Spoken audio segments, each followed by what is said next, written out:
I was like, instead of getting through this, I was like, just enjoy it, man. Like, you're in Edmonton, you're playing against McDavid. Like, this is sick. I was like, just have fun. I was like, I could stay out here for forever. I hope they shoot more. I was like, I want to make more saves against them. I don't care if they score more goals. I want to make more saves. Like, this is going to be really fun. And that was like, it totally helped my mental state a lot, especially with like stress and anxiety levels. That was like really revolutionary for me.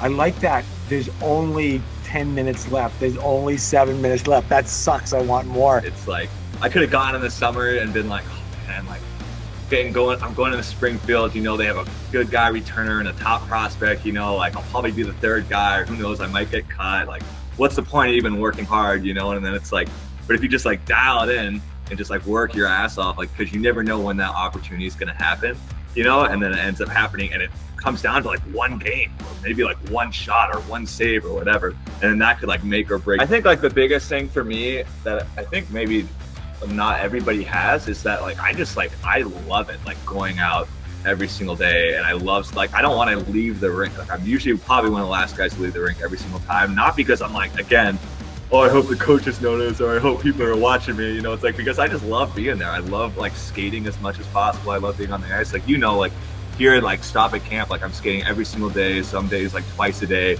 And it's just because it's fun.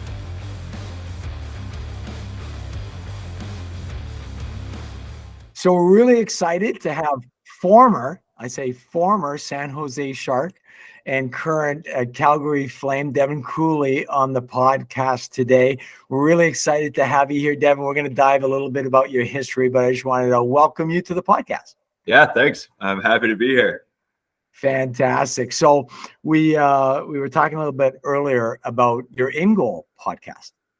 And, you know, my first question was, how did you feel doing the podcast? Like, it seemed like you had so much fun with it.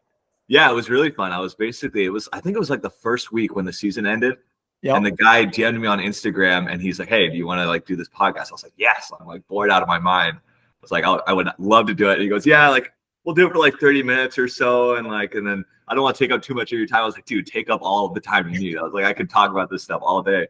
And it was just fun, like just going over video and just like, I love doing that stuff. I'm super passionate about being a goalie, obviously. So it's fun for me to talk about that stuff. And Woody does a great job just pulling at threads. You know, that I was listening to In Goal today. I actually listened to the Alex Lyon podcast the other day. Today I was listening to Devin Levi. You got to listen to the Alex Lyon podcast. It's really, really fascinating. There's a bunch of great nuggets in there. Now, one of the things about podcasts, which I really find interesting, you get a chance to talk, and there you are. You have this incredible journey where you start off with the San Jose Junior Sharks as a kid. You go to Muskegon in the USHL. You end up Wenatchee, was it? Yeah, Wenatchee in the BCHL and Springfield in the North American League. Yes, and then you end up University of Denver. Mm-hmm. Signed by Nashville.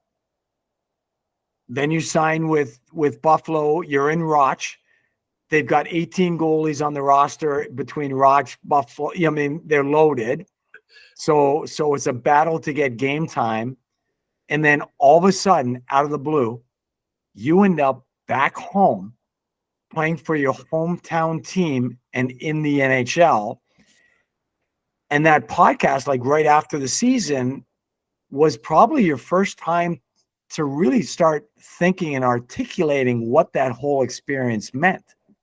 Yeah, it was definitely like a crazy experience. Like the whole time, like it just flew by because it just felt like a dream, like every single day. Because I was literally at such a low point in Rochester, like nothing was going on. I was playing like once every 2 or 3 weeks. I was like, this is a disaster. Like, I got to get out of here. And then going to that, it's like my agent calls me and goes, yeah, you're traded to San Jose. You're going to go right to the NHL. You're going to play your first game. So I was like, dude, what? Like, that's crazy. I was literally like telling my girlfriend, like, when I was in Rochester, I was like, yeah, it literally feels like I'm retired. I'm doing nothing all day. Like, I go to the rink, come home, sit around. No stress to play games, no excitement. I was so bored. And then, yeah, that happened. And it was just crazy. And then doing all the interviews, like every single day, it's like the media wanted to talk, like what it was like, you know, playing for the Junior Sharks and growing up in that area. And it was just like, yeah, it was crazy, surreal. So now, Marsh, like we hear from Razor all the time about just the ability to stick around. Yep. And this, I think this is an absolute testament to what we've been talking about, goalies world. 100%. Like, if he doesn't stick around, right?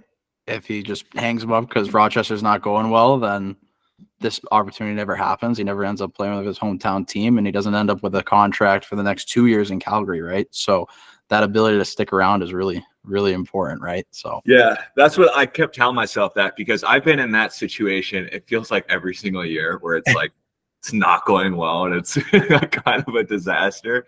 And every single time I tell myself, like, if I'm not playing or whatever, I'm just like, if I don't work hard, it's like I'm not working hard to show like the coaches and everybody else, like, oh yeah, like Cools was working hard, like, maybe we should give it a chance. It's like I'm working hard because if I don't, I'm not going to sleep at night, because what if I wake up one day and I'm going to get that opportunity, and in my head I'm going to be like, oh shoot, I was like messing around this whole time. I haven't actually been training. I've been checked out. Now I got to go play a game, and now I'm thinking that in my head I'm going to be screwed mentally. So that's why I was like, in Rochester, like, it was a disaster of a situation, but I was like doing everything I possibly could, like almost to the point where I was like obsessing over it, like just on the ice as long as I possibly can, like in the gym, like doing everything I could to like prepare just in case something did happen. And then something ended up happening and it ended up working out. So it was like, I'm glad it. But I feel like I have to relearn that lesson every single time, because in the moment it's so hard sometimes to like have that mindset, because you're like, oh, man, this is really it for me. I'm getting screwed, and then everything happens for a reason, and then it happens, and then you have this great opportunity, and then you make the most of it, and then the next season comes along, and then you're like down in the dumps again. You're like, oh man, I'm screwed again. Like, no way it's gonna happen again. And then it happens again, and it just feels like every year, like that's kind of happened to me. So now it's like it's really ingrained in my mental state. The amazing thing though is having that ability to keep going. And I'll talk from my personal experience. I wish I had that mentality, dude. Like I regret so much that I didn't do that. Yeah. So I was pretty fortunate. I mean, I played pro 7 years and I had a nice career in Europe and all that kind of stuff. But, deep down, like I have a lot of regret. Like my perception of practice is something you had to do. Like when I was younger, I had no thought whatsoever that practice is something that I should work at because it would make me better. You know what I mean? It's like, well, I got to practice. Like I'm not going to play this weekend, right? Well, that's the way I thought about it, and I never had that mindset until like 26 years old. I lost my job to a young Polyax who ended up playing in the NHL, and it was like, oh wow, well, if I actually tried at practice, maybe this would help get my job back. Like I didn't have that mentality, and thank the Lord, baby Jesus, you have that mentality, or else things wouldn't have kept on popping up for you.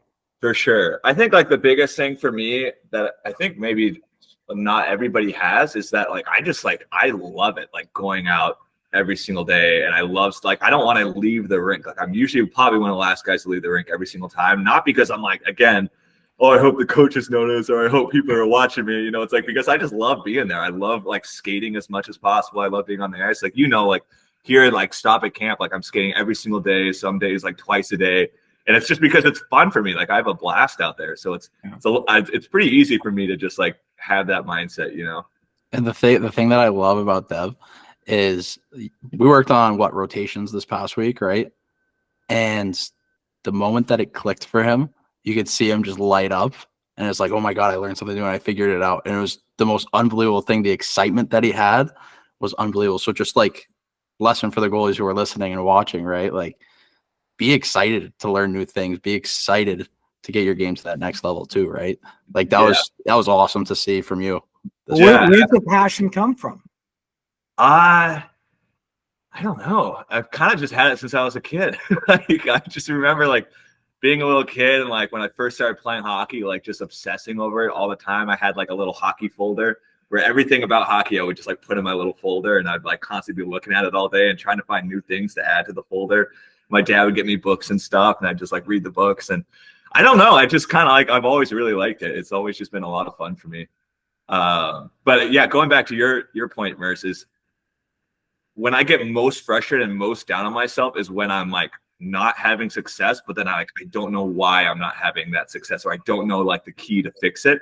And that's when it's like the hardest thing ever for me. And that's when I'm like, can get like pretty frustrated. But like, to your point, like when we were like work on it, and originally it was like, I don't know what it is. I don't know what I got to do. And then we're like, oh no, you got to do this. And then it was like, okay, now I love hockey again. Now I'm like the best goalie in the world again. Now let's keep going, But Jack, when you're grinding and you don't know what it is, it can get really frustrating for sure. We broke this little sequence down all the way to no shots, all the way down to there, and then we fixed it, and then we brought it back the next day, and finally it all clicked, and you could just see them just light up. It was unbelievable. Yeah, it's exciting. Add it to my notes. I write it down, and now I can like look at it and remember, okay, I learned this summer. It's pretty great. Okay, so let's pull it that a little bit, because you're talking about taking this drill and then pulling it back, stripping it down, and then starting up again. And it's so funny because I was on the ice the other day with Joey, and there were a bunch of kids down at the end, and they were doing their thing. And I said to Joey, I said, these kids are going to be so disappointed. And he goes, why? He goes, because we're doing steers to the glove side for 45 minutes. We literally did steers to the glove side for 45 minutes, leverage steers, angle steers. And these kids are probably looking down like, that's an NHL goalie? Like, what are they doing? And, Joey said he had spoken to you and because he went out with you and you were thinking about all these complex drills that you could run for him and multi-component drills. And Joey's like, just shoot at my glove. Yeah.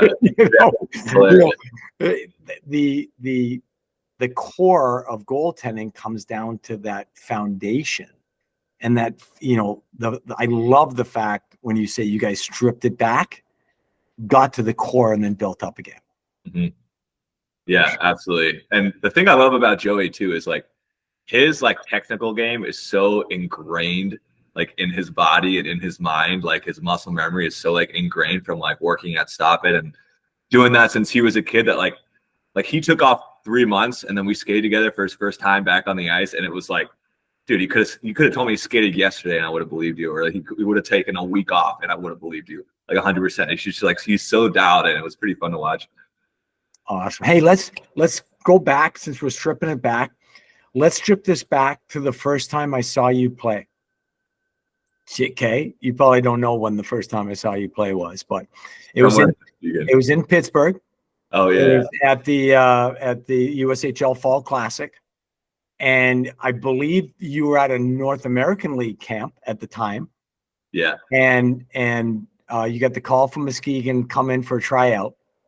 And next thing you know, you're playing against the U.S. national team in front of every scout in the NHL. Yeah.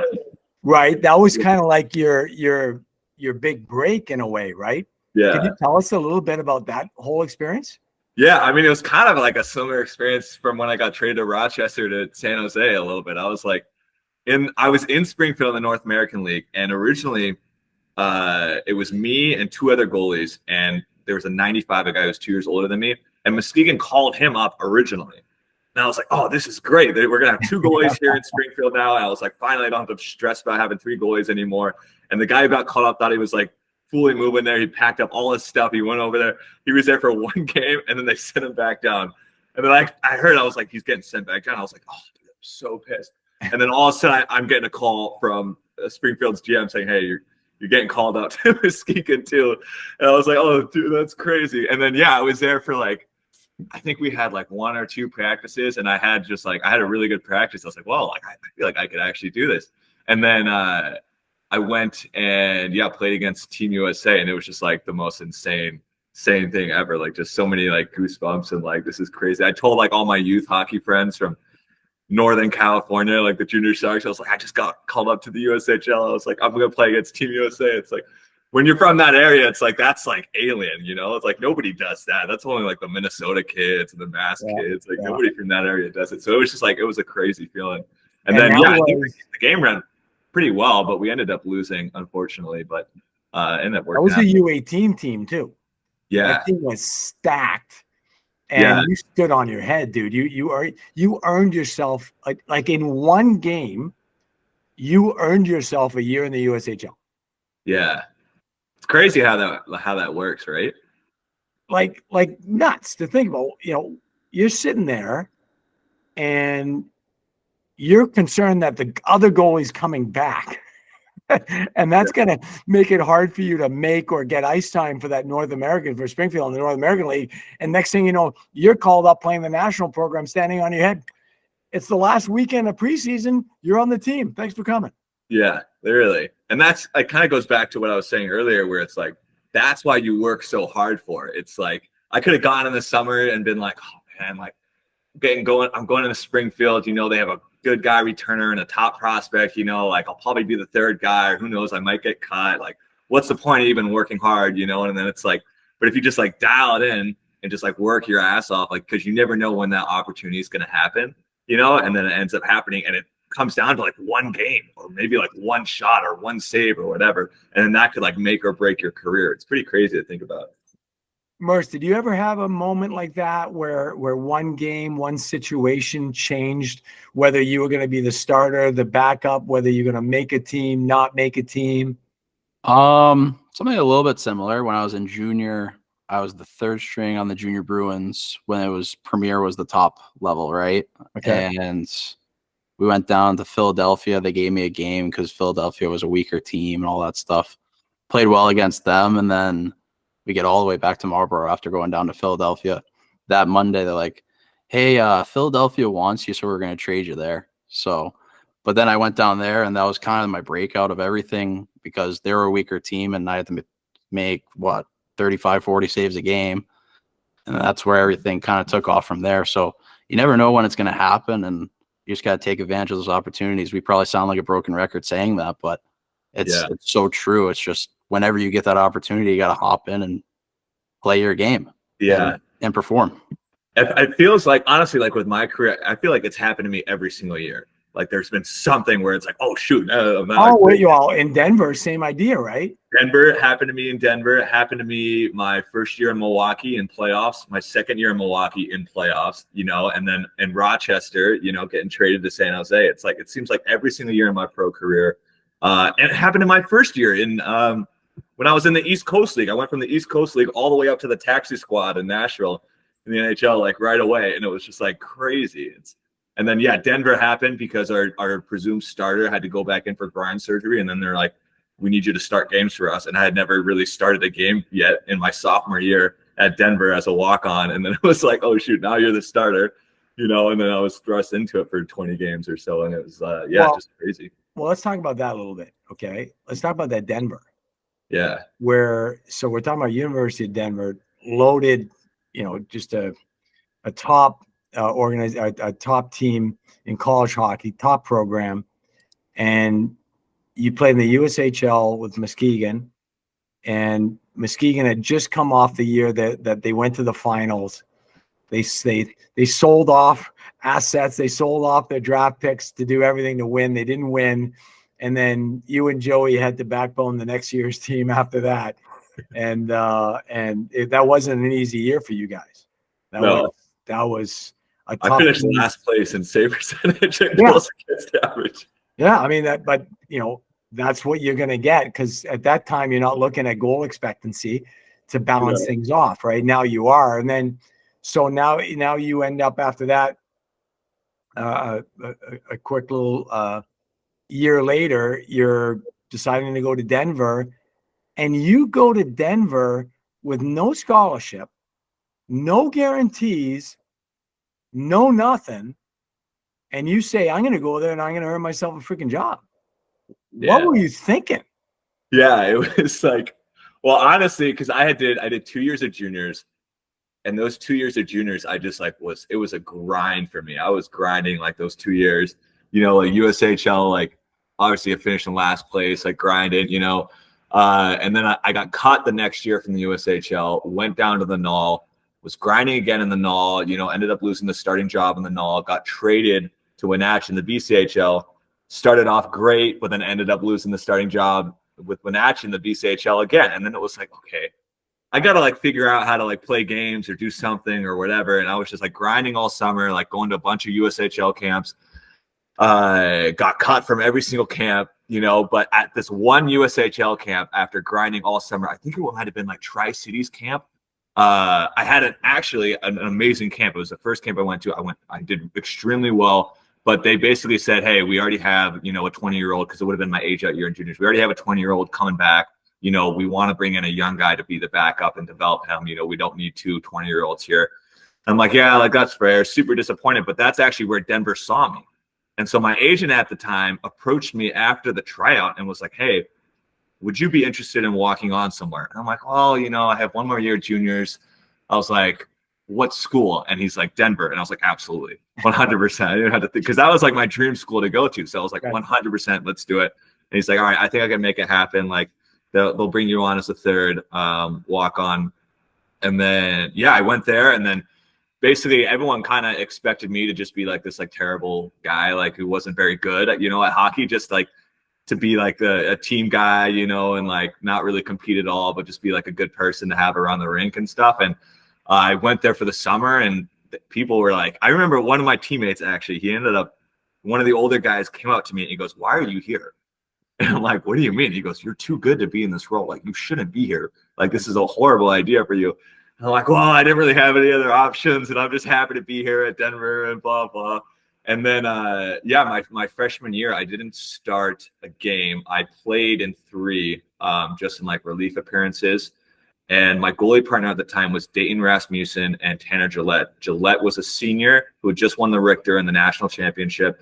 And Rasmussen was another freshman with me who was on a full ride. He was a top prospect in the USHL.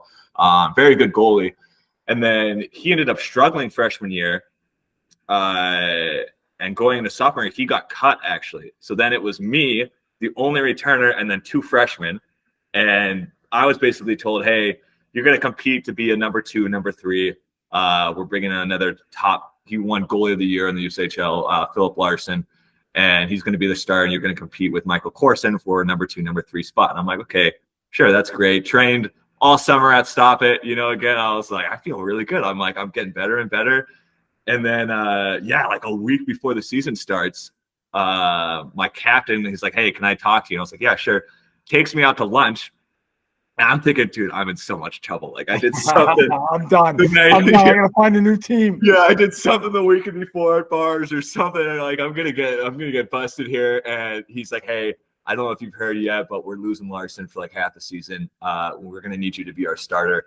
And I was like, no way. I was just like, this is a crazy, again, surreal feeling, because I was just happy to be there. I was like, I could brag and tell people, I played for Denver, even though it's just like a walk-on, And then all of a sudden I got thrust in the starting role, and then, made the most of that opportunity. Like, ended up breaking records for career save percentage and goals against average, and won team MVP that year. And it was just a crazy. So that like totally flipped my career, upside down. But I think the whole time, like, I was still at Stop It every single summer, like training my butt off and just being like, well, what if something happens, like I want to like go there and like really like prove people wrong. And I think I really did that, because nobody really expected that.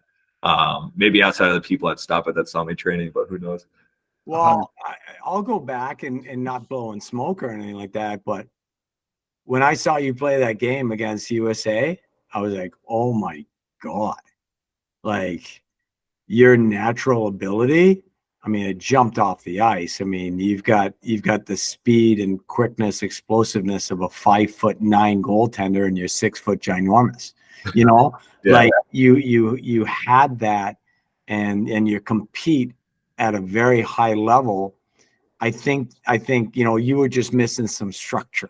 Yeah. Right. Like that was, and I think when we look at your journey, I think that each year between summer training and working with your goalie coaches, wherever you are, you keep on adding structure to your game.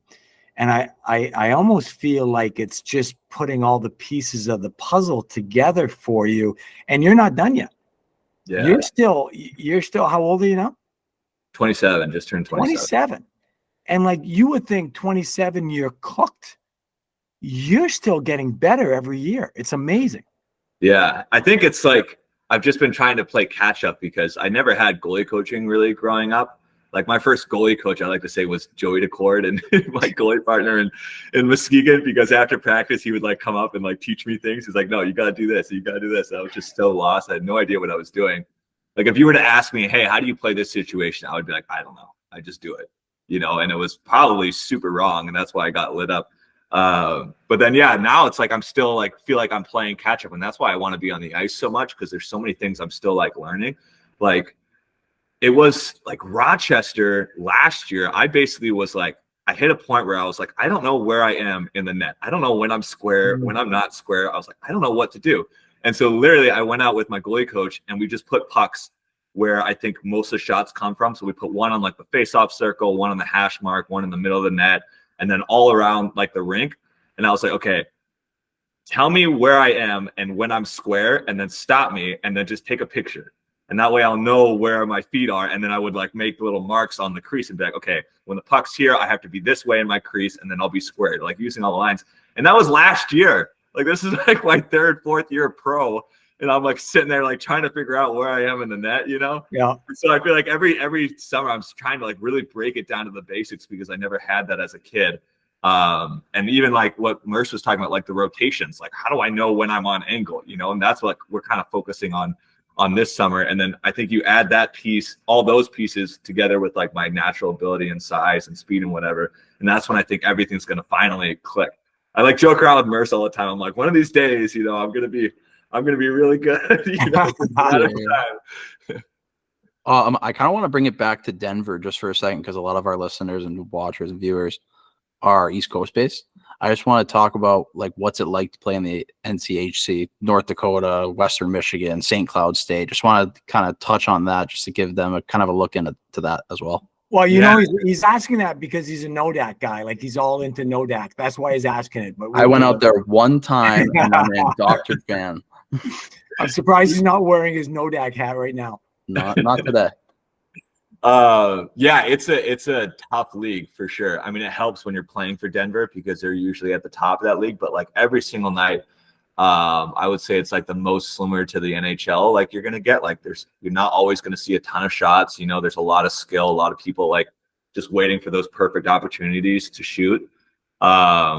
And it's like, you can't really take a night off. There's only like one or two teams every year that are like not that good, but everybody else is like always like in the top 20 at least. So it's a lot of fun. It's super competitive. I had a blast playing in it, and it helps a lot too with exposure as well. Cause it's like, if you're University of Denver playing Minnesota Duluth, it's like so many scouts are going to be going to those games. So many people are going to be noticing. So like when I had my breakout year, my sophomore year, it's like every time I had a great game, I knew like there was going to be people watching, and my agent would be like, oh, like Pittsburgh was there, or somebody was there, or like this person wants to talk to you after the game. They're interested and blah, blah. And it's like, it was just a really cool experience, especially playing against like some of the best guys in the country. So let me ask you this, okay? Moving from college to the American Hockey League, then moving to the American Hockey League to the NHL. You're talking to me, I'm a goalie, and I'm in college right now. What advice are you going to give me coming from college to the American? What can you tell me about your experience that's going to help me transition, whether it's on the ice, off the ice, systems wise, playing wise, whatever, from getting from college to the American Hockey League, and then from the American Hockey League, the difference between American Hockey League and college and NHL? Yeah, I mean, the pro game, especially from college, is so much different because you're just playing games so much more often. Like you're always traveling, you're always on the road, you're always like playing, like you're playing like every like other day, every few days. Whereas like in college, it's like you have the entire week to get like a really strong workout in. You have your school and you're kind of just chilling and having fun. And then you play Friday, Saturday, and it's way more structured. It's a lot busier, I would almost say, in college because you have that school, but it's a lot more structured. Whereas pro is like, there's no structure really. You don't know when you're going to play again. You don't know like all this stuff, and you're traveling all the time, and it can be tough. A lot of it's like, I think your sleep and nutrition play a huge role in it because your body's taking in so much more like of a beating in a game, because you can practice a million times, but like in practice, you're still pretty structured. In a game, that's when you get in all these crazy positions where you could potentially get hurt. So taking care of your body's so important, and it's even more important in pro because it's like, if you get injured, you know, it's not just like, oh, I might miss some ice time or I'll miss a few games, but I'll get to chill and relax, whatever. It's like, no, like somebody else is going to come in and they might take your job and you might not get it back, you know? And so I'm like terrified of getting injured. I was injured all the time in college, but when I left college, I was like, dude, I don't ever want to get injured again because I don't want to lose my job. And so now it's like I've put a huge amount of emphasis and focus into my mobility and injury prevention stuff and nutrition just so I don't potentially lose my job, you know, or I don't miss an opportunity, you know, like maybe it's like, especially in the American League, you get injured and you're like, you know, I'm not really feeling it. I'm going to take this week off. And then the next night, somebody in NHL gets injured and all of a sudden your goalie partner is the one getting called up. And maybe he plays like a few games, he plays sick. And all of a sudden he's got a sick contract for next year and you're grinding, you know, it's still in the American League. It's like, you never know how quick that can happen.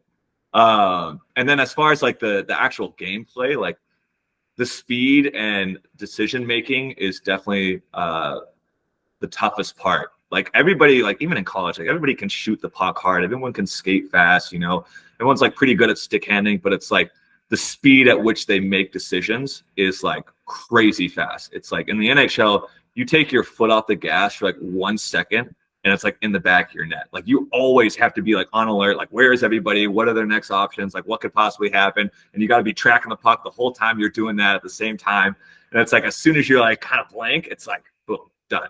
Like you have no chance to catch up. Whereas like in college, you can get away with it a lot more and you can get away with like not having complete structure or a complete technical game or whatever. Like I did, like my technical game in college wasn't very good, but I was able to get away with it a little bit. And every level I go up, I discover problems in my game that I didn't even know I have. And I think that's another big thing. So it's like go from college to the American League. It's like, okay, I don't even know how to do an RBH. I still don't know how to do like post work. I don't know when I'm supposed to be where, you know, that doesn't make any sense.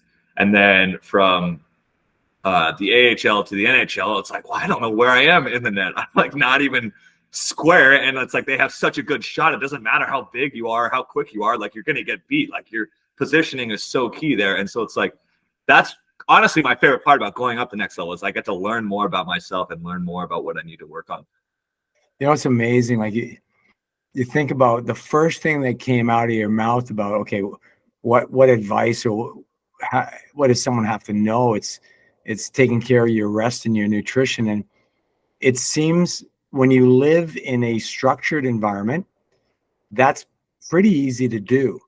But it's really like until you live it and until you're on those flights and buses and planes and the schedule keeps on changing. No week looks the same. Every week is different. And you could be on one time zone and then another.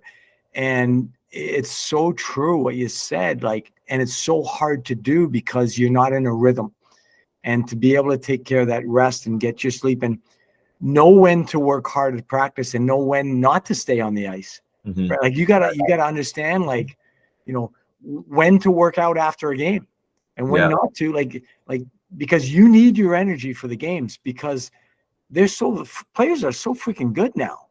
Like you got to be on. Yeah. You can't, like, it's not the old days where you could have your B game and everything's going to be all right. Like the guys, the forwards, the players are just so good right now. Like you have to be on your game. And the only way you can do that is have your rest and have your energy for game time. Yeah. I mean, especially in the NHL, it's actually crazy. It's like, you don't feel like you feel a little bit off and all of a sudden I'm getting lit up. And it's like, man, you take 1 second off from like not having perfect habits on this guy coming down in a shot and he's going to score every single time. It's like, you just can't get away with it. And yeah, it gets harder and harder with each level that you go up to. And I'm picturing when you're talking about that sense of urgency, I'm picturing a clip of there was a shot on Joey that went off the end board and back to the other side.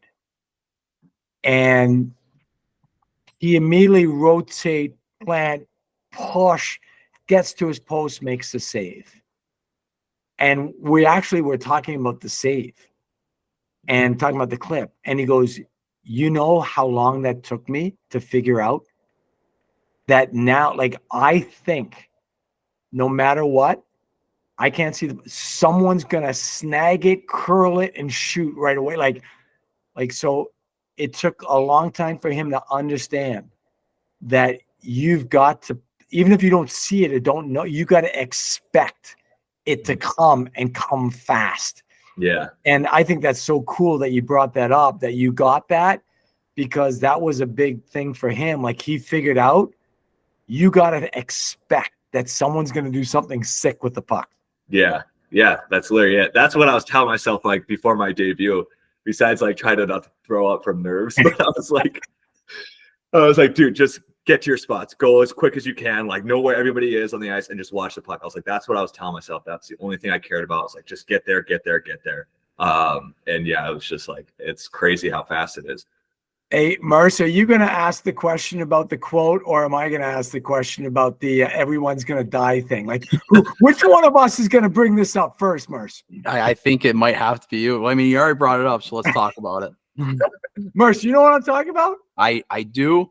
I just don't know it full out. I have a feeling you have it in your head, the full thing. That caused oh my God, did that cause social media to go nuts? Hockey Twitter was on fire. Oh yeah. So we talk about performance mantras all the time, because you got so much negative self-talk that goes in your head that you need to fill your mind with positive self-talk. And you just took that and you just blew up the whole Twitterverse with that one. So you want to talk us through everyone's going to die, and you had a little before that, but you want to talk us through your quote? Yeah, it was nothing matters, nobody cares, everyone's gonna die. And I would just say that over and over again in my head. And it was basically because the games before that I had played, I started doing this against St. Louis and then against Seattle. My two really good games in San Jose. Oh, you were sick against Seattle, dude. Oh, you thanks. were so sick. I think I was at the Frozen Forest during that. I'm not sure. I was at a hotel watching that game. Yeah. Yeah. So like my first few games against Chicago, things were going so well the first two periods. And I was like, man, like, this is going great. You know, and in my head, I'm getting all excited and like getting too hyped up. And then I started trying a little bit more. And then like all of a sudden, as the time ticked, like more saves started to matter more. And then I would be more and more stressed out. And both times in the third period, they came back from being behind a lot and ended up winning and ended up losing, giving up some crappy goals, you know, in the third. And I was like, man, like, this is so tough. I'm so close to getting my first win. I've been starting the games off really well. And I realized, like, in my head, it didn't matter if I was doing bad or if I was doing good. I was letting those emotions affect my mindset. So if I had just made a 6 save, or I looked up and it was like 1 goal on 28 shots or whatever, in my head, I'm like, oh, I'm doing so well. And I would get really excited. And it would change the way that I was playing, and it would change like my mindset. And then the same thing, if I gave up a crap goal, I'm thinking, oh my God, I gave up a bad goal. And then I'm getting down on myself. Now I'm playing a little bit more stressed out. Like, I already gave up a bad one. I can't give up another bad one, you know? And so it would go both ways. So then I started saying, okay, nobody cares. Nothing's going to matter. Because I'm thinking in my head, I'm like, my God, like, 5 years from now, no one's going to remember the goal that I gave up in the third period, Devin Cooley for the San Jose Sharks, whatever. Like, no one's going to remember that. Like, if they do, it's like that, good for them. But it's like, I probably won't even remember that, you know, like a few years down the road. I was like, so it doesn't really matter. Like, none of this matters. You know, everyone's going to die. Eventually, I'm going to be completely forgotten. And so I started just saying that over and over again. And what it would do is that it would keep me from getting too high or too low. And so I really tried it out in Seattle, because at that point I'd just got my first win in St. Louis, and I was doing it in St. Louis a little bit, but in Seattle was like next level doing it, because I was looking up and things were going so well. And it was like in the second and third period, it was like 1 goal on 40 shots, you know, it's like a 2-1 game or whatever. And instead of being like super excited and being like, oh my God, this is going to solidify me as an NHLer, everyone's going to love me, blah, this is great, this is the next step for my career, I literally was just telling myself, I was like, it doesn't matter. Nobody cares. No one's going to remember this, you know, like, who cares? You're going to die. Everyone's going to die. And so I just kept saying that over and over again. And it just kept me, like, my mental state just here the entire time. I'd make a sick backdoor save and I'd be like, it doesn't matter. Who cares? Like, no one's cheering for you. No one really cares. And I just kept saying that. And I was just like, I was here the entire game, super level headed, no big deal. And then it was like, wow, this is like kind of revolutionary for me. And then they were asking me questions about how I felt and blah, blah, like thinking I was going to be like so stoked with myself. Like, yeah, I felt amazing. I was so hyped up. And instead, I just like said that quote, like, because that's what I was telling myself the entire time. That was just me being completely honest. Yeah. And they kind of took it a little bit out of context, and then it just blew up on social media. And everyone's like, is this guy okay? Like, is he suicidal? Like, somebody check on him. You know, it was hilarious. I'm getting all these texts. Did you see Cooley's quote back? Did you see Cooley's quote? Yeah, I went back to Denver this summer to like see some friends from college, and people that don't even like watch hockey or really know about hockey were asking me about it. Like, oh, I saw that you said that. Like, guys haven't seen it in years. It was hilarious. You know what's funny? So I got this on my wrist here, and I must say it 100 times a day. This too shall pass. Yeah. And I don't know how I stumbled upon that quote, but I must say it 100 times a day. This too shall pass. Yeah. And whether it's, you know, a bad day and things aren't going well, or whether it's a great day. And I think that it allows me to just settle down, because emotions change things for you sometimes for the worse. In goaltending, you know, Ian Clark says all the time, tension is the enemy of goaltending, right? And you can't try harder. As a goal, you can't just, I'm going to try harder, and so therefore I'm not going to give up any goals tonight because I'm going to try really hard. And if you try harder, you're in trouble. Yeah. Kind of like golf. 100%. Yeah, it's such a mental thing. Like, you can't get too high, you can't get too low. You just got to stay the exact same no matter what happens, and you don't change your game at all. And then if you're still getting lit up, maybe be okay. Maybe it's my game that actually needs to be fixed. Now maybe it's not my mental state, you know. But it's pretty fascinating how much of effect it has on the position. Merce, did you have a mantra of your own? Nothing along the lines of we're all gonna die, but no, I think it was just like, for me, I took the Corey Schneider approach of breaking everything down to 5 minutes. That was my big thing. But yeah, I think especially with this too shall pass, like, a lot of times that's taken out of context in the negative side. The fact that you're bringing it to the positive side as well is really interesting as well. But yeah, anything that a goalie can do just to stay level headed throughout the course of a game, especially like Dev, like you said, like, you got to the third period, you're really excited because of your emotions, and then everything went to crap, right? Like, that's the key there, is like, if we keep ourselves level headed as goaltenders, like, that's when we play our best. We're not thinking so much about the game. We're not going crazy. We're just flowing. But here's the thing. Like, this is what strikes me, Devin, when I'm listening to your comments and what Merce and that, okay, it's going great, or, you know, I'm going to win this game. That's the future. Mm-hmm. And now you're thinking in the future. Guess what? You just moved from the present to the future. You're done. Yeah. Or I just gave up that goal. We're going to lose because of that goal. That's the past. Past, exactly. You know what I mean? Like that what just happened was the past. Like, you can't, it's done.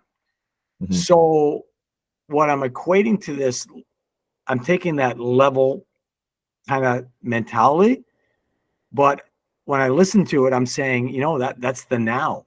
Yeah, just staying in the present. Staying in the present, without a doubt. Yeah, and that's why I repeat it so many times, because every time I feel myself thinking about the future or the past, or the save I just made or the goal I let up, I just say it again. And so it just scrambles my thoughts again, and that's the only like phrase that I'm focused on. And then it's like, okay, every time I start thinking again, say it again and say it again. Just repeat over and over and over again. And then that's what keeps me in the present, you know? And then also going back to your comment about the Schneider and the 5-minute thing, because I remember hearing about that. I also changed it from, instead of being like, I just got to get through this period. I just got to get through these next 5 minutes or blah, blah. I changed my mindset to, I would look up and be like, dang, like, there's only 10 minutes left. I'm like, I'm having so much fun out here. I was like, I'd stay out here for another 30 minutes. I'd stay out here for another game. I was like, I wish I could stay out here for another 2 hours. I'm like, I don't care how much time is left. I'm having so much fun. This is a blast. You know, I just want to stay out here. I don't want the time to end. And that changed from me, like, being like, I just got to get this over with, to like really enjoying what I was doing in the moment, you know, whether like when I played against Edmonton and I had given up like 8 goals on 22 shots or whatever, like, I was getting lit up, and it got to the point where I was like, my stats are screwed. This game has gone to crap or whatever. And so I was like looking up, I was like, instead of getting through this, I was like, just enjoy it, man. Like, you're in Edmonton, you're playing against McDavid. Like, this is sick. I was like, just have fun. I was like, I could stay out here for forever. I hope they shoot more. I was like, I want to make more saves against them. I don't care if they score more goals. I want to make more saves. Like, this is going to be really fun. And that was like, it totally helped my mental state a lot, especially with like stress and anxiety levels. That was like really revolutionary for me. I like that. There's only 10 minutes left. There's only 7 minutes left. That sucks. I want more. It reminds me of Ron DiGregorio, who is godfather of USA goaltending. He's been unbelievable. And I had a conversation with him at the National Goalie Symposium in Minnesota. And he was telling me he always in his head had overtime. And he never had a third period where he was thinking the game was over at the end of the third period. He would go into every game going, this game is 65 minutes. Yeah, that's smart. So he wouldn't get in the, you start, like you get to close to the end of the game, you start thinking we're winning this thing. Right? Yeah, exactly. And, I need one more save. We're going to win this, whatever. But if there's another 5 minutes at the back end, and that's he said he convinced himself that there was always going to be 5 minutes, and he never got too hyped up to the last minute of the game or the last few minutes of the game because he always, hey, there's going to be overtime. Yeah, that's the same mindset. Yeah, same idea. Eh? Yeah. And what's this tell you that mindset is so important? And I think when we look at this interview as a whole, we're going to talk about, me and Mercer are going to talk about you after we get off. After you get off this, me and Mercer are going to be talking about you, and we're going to be talking about resiliency. Okay. And we're going to be talking about playing in the moment. And this is what our goalies need to understand. Like, you made it to the freaking NHL, dude. Like, you made it to the NHL and you walked on at college. Yeah. Like, come on. That's literally crazy. and that, but you said, okay, I'm here now. What do I got to do? And it sounds like every day you went out there to get better that day. Mm-hmm. And since you focused on that day, and here's the other thing, like you did all the extra. You do the extra. Like you've I don't know how many summers it's been a lot where you fly here, you get a car, you book an Airbnb, and you come skate every day, and you come to the pad and do your yoga and you do your lifting. Like that's paying the price.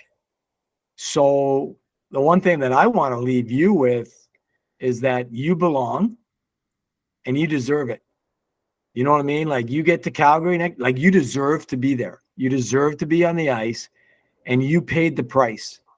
You took it upon yourself way back when and say, I need to get my structure better. I need to get my mechanics better. I'm going to stop it because that's where I think I can get better.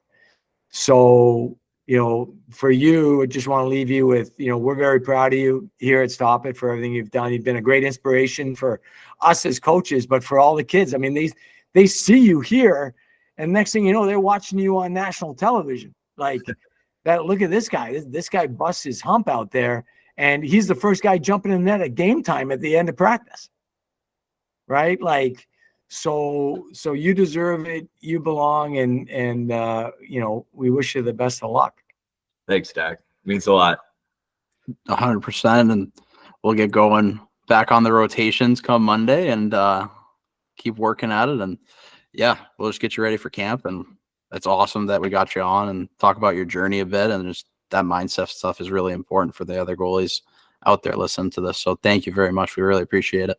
Yeah, absolutely. Happy to be on. It's again, I could talk about this stuff all day. I love it. Sweet. Thank you. Awesome. Thanks, Devin.